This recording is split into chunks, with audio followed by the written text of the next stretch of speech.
Hello students, आज हम chapter number 7 पढ़ेंगे जिसका नाम है मौसम, जलवायु तथा जलवायु के अनुरूप जंतुओं का अनुकूलन या जंतुओं द्वारा अनुकूलन। तो यहाँ पर तीन चीज़ें हैं, मौसम, जलवायु और ये अनुकूलन, जंतुओं द्वारा अनुकूलन। तो सबसे पहले हम यही देखेंगे मौसम क्या है। मौसम आप जानते ही हैं, आज कैसा मौसम रहेगा। हम बोलते हैं आज धूप खिली रहेगी या कहते हैं बारिश होगी। मौसम की जानकारी टीवी या न्यूज़पेपर वगैरह पे भी आती है। तो वो मौसम है। अब मौसम क्या चीज़ है, कैसे हम मौसम में क्या क्या चीज़ें देखते हैं, तो उसके लिए आप इस तरह का ये टेबल बना सकते हैं। न्यूज़पेपर में पिछले हफ्ते का पूरा निकाल सकते हैं, रोज़ का। न्यूज़पेपर में इस तरह का आपका लिखा होता है, जैसे यहाँ पर ये दिया हुआ है। तो इस तरह का आपको दिया होता है कि आज ऐसा रहेगा, कल ऐसा रहेगा, उसमें तापमान इतना रहेगा। तो उससे आप इस तरह का टेबल एक बना सकते हैं। कोशिश करें आप बनाने की। इसको न्यूज़पेपर लें पिछले 7 दिनों के, और उसमें अलग अलग डेट में मैक्सिमम टेम्परेचर, अधिकतम और न्यूनतम तापमान कितना रहेगा, हवा में आर्द्रता कितनी होगी, वो प्रतिशत, और वर्षा कितनी होगी या कितनी हुई, वो आप यहाँ पर नोट करें। तो ऐसे 7-8 दिनों का आप ये करके टेबल बना सकते हैं। तो ये जो कारक हैं, तापमान, आर्द्रता, वर्षा, इसे ही हम कहते हैं ये मौसम के घटक हैं, और इन्हीं से हम मौसम को पहचानते हैं। तो मौसम क्या है, अगर उसकी परिभाषा देनी हो तो आप इस तरह से कहेंगे कि किसी स्थान पर तापमान, आर्द्रता, वर्षा, वायु वेग आदि के संदर्भ में वायुमंडल की प्रतिदिन की परिस्थिति उस स्थान का मौसम कहलाती है।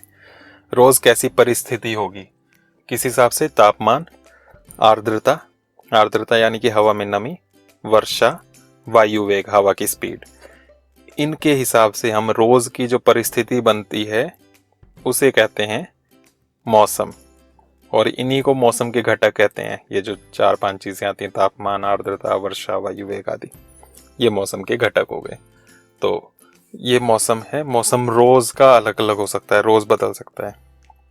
दूसरी चीज है जलवायु, जिसका हम यहाँ पर नाम ले रहे थे, जलवायु। अब ये कई बार हम कंफ्यूज हो जाते हैं कि मौसम और जलवायु एक ही चीज है, ये अलग अलग चीजें हैं। तो जलवायु क्या है, अब वो देखें तो वो यहाँ पर आता है, ये जलवायु। इसमें पिछले अनेक दशकों के जो रिकॉर्ड रखे हैं मौसम के, रोज का अलग अलग मौसम है उसका रिकॉर्ड रख के, फिर लंबी अवधि जैसे 25 वर्ष में जो आंकड़े इकट्ठे हुए, उस हिसाब से हम मौसम का पैटर्न बनाते हैं। मौसम का जो पैटर्न होगा उसे हम जलवायु कहते हैं। मौसम रोज बदल सकता है, जैसे अभी धूप है, आप हो सकता है शाम को बारिश हो जाए, कभी कुछ हो जाए, कभी कुछ हो जाए, तो कुछ भी हो सकता है। अचानक धूप आ जाए, अचानक बारिश हो जाए, वो मौसम जो है वो बदलता रहता है। लेकिन जलवायु जो है वो लंबे टाइम तक जब आपने देखा उसके आंकड़ों के हिसाब से, तब हम कहते हैं कि ये जगह जो है ये गर्म इलाका है, इस जगह जो है गर्मी ज़्यादा होती है। कुछ जगह हैं, पहाड़ी जगह हैं जहाँ पर बर्फ़ पड़ती है, हम बोलते हैं वो ठंडा इलाका है, ठंडी जगह है, तो वहाँ की जलवायु ठंडी है। तो वो जलवायु जो है वो लंबे समय से जो पैटर्न चला आ रहा है उस हिसाब से हम कहते हैं। तो उसमें भी वही मौसम के घटकों को ही देखते हैं, लेकिन वो एक दिन का नहीं देखते हैं, हम उसमें कई सालों तक, जैसे 20-25 सालों का देखकर फिर उस हिसाब से हम बताते हैं कि यहाँ की जलवायु इस तरह की है।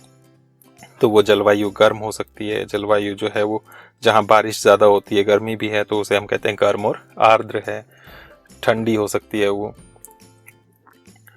तो इस तरह से अलग अलग जगह की अलग अलग जलवायु होती है। वो जलवायु के बारे में जानकारी यहाँ पर ये दी हुई है। जैसे 2 टेबल दी हुई हैं, यहाँ पर ये श्रीनगर और यहाँ पर तिरुवनंतपुरम। श्रीनगर जम्मू कश्मीर में, और ये केरल, तिरुवनंतपुरम।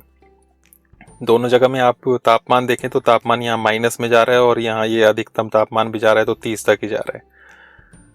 तो यहाँ पर ये जो है गर्मी कम है। यहाँ पर आप देखें तो माइनस में था इस तरफ, और यहाँ पर जो है न्यूनतम तापमान ही देखो, ये आप 20, 22, 25 के आसपास रह रहा है, और अधिकतम तापमान ये 30 से ऊपर भी जा रहा है। यहाँ वर्षा कम हो रही थी, यहाँ पर वर्षा जो है ये आप देखें तो ज़्यादा हो रही है। तो इस हिसाब से हम जलवायु के बारे में यहाँ से कह सकते हैं कि जो ये श्रीनगर है, यहाँ की जलवायु ठंडी है और शुष्क है, यहाँ वर्षा कम है। और यहाँ पर तिरुवनंतपुरम के बारे में बोलें तो यहाँ पर गर्म है और आर्द्र है। शुष्क यानी कि सूखा, मतलब बारिश कम हो रही है, तो श्रीनगर की हम कहेंगे ठंडी और शुष्क। और तिरुवनंतपुरम की जलवायु के बारे में कह सकते हैं कि गर्म और आर्द्र है, क्योंकि यहाँ बारिश ज़्यादा हो रही है। तो इस तरह से हम अलग अलग तरीके की जलवायु देखते हैं अलग अलग जगहों पर। भारत की बात करें अगर पूरे भारत की, तो भारत में जो है अधिकांश इस भाग में पूरे साल भर बारिश होती ही रहती है, इसलिए हम यहाँ की जलवायु को आर्द्र कहते हैं। खासकर उत्तर पूर्वी जो है वहाँ पर बहुत ज़्यादा बारिश होती है, तो इसलिए वहाँ की जलवायु आर्द्र है। रेगिस्तानी इलाके जो हैं वहाँ पर गर्म और शुष्क है। तो इस तरह से अलग अलग हिस्सों में अलग अलग जलवायु पाई जाती है। अब जलवायु और अनुकूलन में क्या संबंध है उसके बारे में यहाँ पर है। मेन जो हमने पढ़ना है यहाँ पर वो यही है कि अनुकूलन क्या है और कैसे अनुकूलन होता है जलवायु के साथ। तो वो यहाँ पर ये टॉपिक है, जलवायु और अनुकूलन। अब अनुकूलन क्या है, ये पिछली क्लास में भी आप कर चुके हैं। जो भी जीव जंतु हैं वो अपने आसपास की जलवायु के हिसाब से खुद को ढाल लेते हैं। वो विकास की एक प्रक्रिया है, कई पीढ़ियों में, कई हजारों सालों में उनमें विकसित होती है। तो वो जो गुण और लक्षण आते हैं जिससे वो उस जगह की जलवायु के अनुसार खुद को ढाल लेते हैं, वहाँ रहने के लिए वो खुद को विकसित कर लेते हैं, खुद को सक्षम बना लेते हैं, उसे हम अनुकूलन कहते हैं। तो वो क्या है, किस किस तरह से अनुकूलन हुआ है, उसमें हमने अलग अलग जलवायु के क्षेत्र देखने हैं। उसमें मुख्यतः हम दो तरह की जलवायु क्षेत्र देखेंगे, एक ध्रुवीय क्षेत्र और दूसरे उष्णकटिबंधीय वर्षावन। ध्रुवीय क्षेत्र क्या है, नाम से ही पता चल रहा है ये ध्रुवों पर है।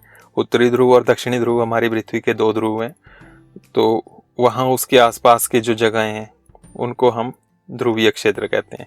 कहाँ कहाँ है वो ये नाम दिए हुए हैं, Canada, Greenland, Iceland, Norway, Sweden, Finland, America के अलास्का, रूस का साइबेरिया, ये जो हैं ये ध्रुवीय क्षेत्र हैं।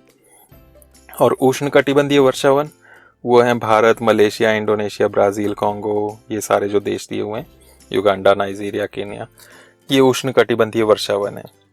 ध्रुवीय क्षेत्र क्या है, वहाँ पर जो है 6-6 महीने तक सूर्य अस्त नहीं होता और 6-6 महीने तक सूर्य फिर उदय नहीं होता। तो 6 महीने जो है लगातार दिन रहता है, 6 महीने लगातार रात रहती है, अंधेरा रहता है।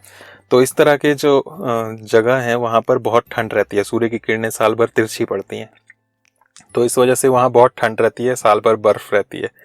और उष्णकटिबंधीय वर्षावन जो है वहाँ पर उष्ण से नाम से पता लग रहा है गर्म है, और वर्षावन का मतलब है कि वन है, जंगल है और साथ में बारिश बहुत होती है। तो उष्णकटिबंधीय वर्षावन में गर्म और आर्द्र जलवायु है। तो अलग यहाँ रहने वाले जीव जो हैं ध्रुवीय क्षेत्रों में रहने वाले वो अलग टाइप के होते हैं, और उष्णकटिबंधीय वर्षावन में रहने वाले वो अलग होते हैं। तो सबसे पहले हमने देखना है ध्रुवीय क्षेत्र के। तो ध्रुवीय क्षेत्र में जो चरम जलवायु पाई जाती है, चरम मतलब बहुत ज़्यादा या तो गर्म या बहुत ज़्यादा ठंडा। तो ध्रुवीय जो है यहाँ पर बहुत ठंड रहती है, अधिकांशतः सर्दी रहती है। यहाँ पर माइनस में टेम्परेचर जाता है, -37 डिग्री सेल्सियस तक हो जाता है। वही 6 महीनों में यहाँ कभी सूर्यास्त नहीं होता है और 6 महीनों तक सूर्योदय नहीं होता। तो ऐसी जगह जो है हम जो जीव देखते हैं, यहाँ रहने वाले जीव जंतु, वो मुख्यतः ये दो हैं। उत्तरी ध्रुव में जो पाया जाता है उसे हम पोलर बेयर या ध्रुवीय भालू कहते हैं, और दक्षिणी ध्रुव में पेंगुइन पाया जाता है। तो यहाँ पर ध्रुवीय भालू को देखना है हमने सबसे पहले कि ध्रुवीय भालू जो है वो वहाँ रहने के लिए कैसे सक्षम है, क्यों वो ठंड में भी रह पाता है। तो उसके लिए ये यहाँ पर दिया हुआ है, यहीं से हम पूरा इसको कर सकते हैं कि इसके शरीर पर बालों की 2 मोटी परतें होती हैं, बाल काफ़ी हैं उसके ऊपर। तो उससे क्या होता है, ये सर्द मौसम में भी गर्म रहता है। दूसरा, इसकी त्वचा जो है उसके नीचे वसा की एक परत होती है, चर्बी, वो मोटी स्किन होती है, स्किन के नीचे और मोटी चर्बी है। उससे क्या होता है कि शरीर शीतरोधी रहता है, गर्म रहता है। इसके नखर या नाखून मुड़े हुए, लंबे और पैने होते हैं, लंबे, मुड़े हुए और पैने। इससे क्या होता है, बर्फ में चलने में आसानी होती है इसको। इसकी सूंघने की शक्ति बहुत तेज होती है, इससे अपने शिकार को ढूंढने और पकड़ने में सहायता मिलती है, क्योंकि शिकार बहुत कम मिलेगा ठंडी जगह पर, तो उसको ये तेज से पहचान सकता है क्योंकि इसकी सूंघने की शक्ति बहुत अच्छी है। उसके बाद इसके बाल जो हैं वो सफ़ेद रंग के हैं। सफ़ेद बालों के कारण सफ़ेद बर्फ की पृष्ठभूमि में आसानी से दिखाई नहीं देता। जिसका शिकार करने जा रहा है उसको पता नहीं चलता कि पोलर बेयर, ये ध्रुवीय भालू आ रहा है, क्योंकि ये सफ़ेद रंग का है, बर्फ भी सफ़ेद है, आसानी से ये छिप सकता है। तो इसलिए परभक्षी और शिकार इसे आसानी से देख नहीं पाते हैं। तो इस वजह से ये ध्रुवीय क्षेत्रों में रहने के लिए अनुकूलित है। तो यहीं से आप सारा का सारा देख सकते हैं। इस डायग्राम को अगर आप नोट कर लें, बीच में चित्र बनाने की ज़रूरत नहीं है, बीच में आप ध्रुवीय भालू लिखें और ये पूरा बना लें, तो वहीं से आपको ये कॉन्सेप्ट समझ में आ जाएगा और याद रखने की ज़्यादा ज़रूरत नहीं पड़ेगी। उसके बाद दूसरे हैं पेंगुइन, ये दक्षिणी ध्रुव में रहते हैं। तो पेंगुइन जो हैं वो झुंडों में होते हैं, आपने टीवी वगैरह में देखा होगा, तो बहुत सारे पेंगुइन एक साथ होते हैं एक जगह पर। तो ये खुद को गर्म रखने के लिए झुंडों में रहते हैं, क्योंकि बर्फीले इलाके में रहना है, वहाँ पर खुद को बचा कर रखना है, तो झुंडों में रहेंगे तो गर्म रहेंगे। तो वो गर्म रखने के लिए खुद को झुंडों में रहते हैं। इसके पैर कैसे हैं वो आप देख सकते हैं, यहाँ पर चौड़े हैं, तो उससे बर्फ़ में चलने में इनको आसानी होती है। ये पक्षी हैं पर ये उड़ते नहीं हैं, ये अच्छे तैराक होते हैं, तो पानी के अंदर ये अच्छे तैराक हैं, उसमें अच्छे तैर कर अपने शिकार को, मछलियों को पकड़ सकते हैं।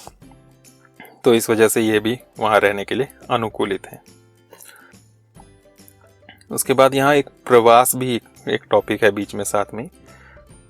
इसमें क्या दिया है यहाँ पर कि कुछ जो जीव हैं वो एक जगह नहीं रह सकते मौसम की वजह से या जलवायु की वजह से। जलवायु में जब परिवर्तन होता है उनको दूसरी जगह जाना पड़ता है।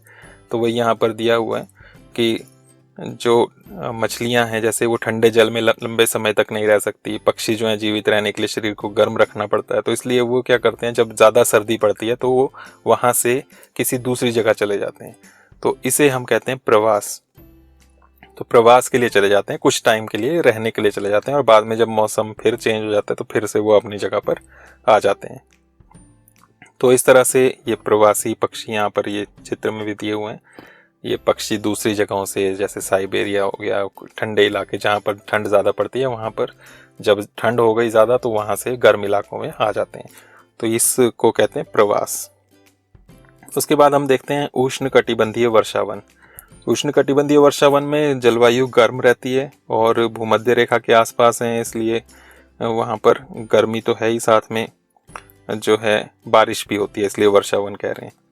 गर्मियों में तापमान ये जो है 40 डिग्री सेल्सियस से भी ज़्यादा हो जाता है, सर्दियों में 15 से अधिक रहता है, तो इसलिए गर्म जलवायु है यहाँ पर। तो गर्म जलवायु है, बारिश ज़्यादा होती है, इसलिए वहाँ पर जो है जंगल ज़्यादा होते हैं, इसलिए हम कह रहे हैं उष्णकटिबंधीय वर्षावन। तो यहाँ पे रहने वाले जीव जंतु यहाँ के लिए अनुकूलित हैं। किस तरह से अनुकूलित हैं, यहाँ कुछ जंतुओं के उदाहरण हैं, जैसे ये लाल नेत्र वाला मेंढक। तो ये मेंढक जो है, इसके पैर जो हैं ये चिपचिपे होते हैं, तो ये आसानी से पौधों में, पत्तियों में, पेड़ों पर चढ़ सकता है। साथ में हरा रंग इसका दिखाई दे रहा है आपको, इसलिए ये आसानी से छिप सकता है हरे पेड़ पौधों में। तो इस तरह से ये अनुकूलित है। उसके बाद यहाँ पर ये बंदर की एक प्रजाति दी है, न्यू वर्ल्ड मंकी। तो इसको आप देख सकते हैं, इसकी पूंछ काफ़ी लंबी है, तो इसलिए ये पेड़ों की टहनियों को आसानी से अपनी पूंछ से पकड़ सकता है, क्योंकि ये पेड़ों पर ही रहते हैं। वर्षावन में है, जंगल है, तो वहाँ पर ये पेड़ों पर ही रहते हैं। तो इस तरह से ये वहाँ रहने के लिए अनुकूलित है। उसके बाद ये एक पक्षी है, टूकन पक्षी। इसकी चोंच काफ़ी लंबी होती है। लंबी बड़ी चोंच इसलिए है क्योंकि वो शाखाओं में, कमज़ोर शाखाओं से भी फलों को तोड़ सकता है। उसके ऊपर बैठने की ज़रूरत नहीं है, दूर से ये तोड़ सकता है। कमज़ोर शाखाएं हैं, उसका वज़न नहीं उठा पाएँ तो भी ये दूर से ही उनके अपनी लंबी चोंच से वहाँ से फल तोड़ कर खा सकता है। तो ये वहाँ पर रहने के लिए इस तरह से अनुकूलित है।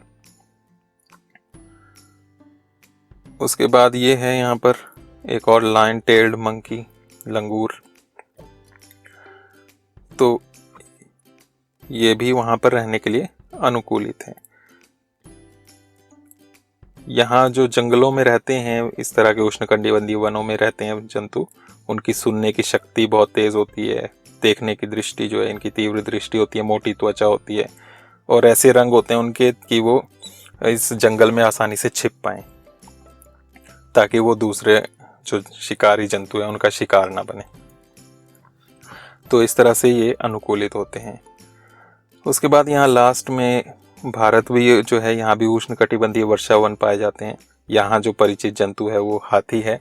हाथी कैसे खुद को यहाँ पर अनुकूलित किया हुआ है इसने, उसके बारे में भी यहाँ पर दिया हुआ है कि इसकी सूंड जो है, लंबी सूंड, उससे सूंघने की शक्ति अच्छी होती है इसकी। उससे अपने भोजन को उठाने के लिए भी इसका इस्तेमाल करता है। बाहर के दांत जो हैं, जिन्हें रद कहते हैं, वो रूपांतरित दांत है। इनसे वो अपने पसंद के वृक्षों की छाल को आसानी से छील सकते हैं, और इसलिए वो भोजन को जुटाने में समर्थ होता है। इसके लंबे बड़े कान जो हैं वो हल्की सी ध्वनि को भी सुनने में सहायक होते हैं, इसलिए ये, और साथ में ये गर्म जो जलवायु है उसमें खुद को ठंडा भी रखने के काम आते हैं इसके लंबे कान। तो इस तरह से ये अनुकूलित है उष्णकटिबंधीय वर्षावनों में रहने के लिए। क्वेश्चन भी है आगे, तो वहाँ पर आपने यही पॉइंट्स लिखने हैं। तो इस तरह से ये चैप्टर यहाँ पर ख़त्म होता है। कुछ शब्द जो हमने नए सीखे यहाँ पर वो यहाँ पर दिए हुए हैं, और उसके बाद हमने क्या क्या चीज़ें इस चैप्टर में सीखी वो यहाँ पर आप पढ़ सकते हैं।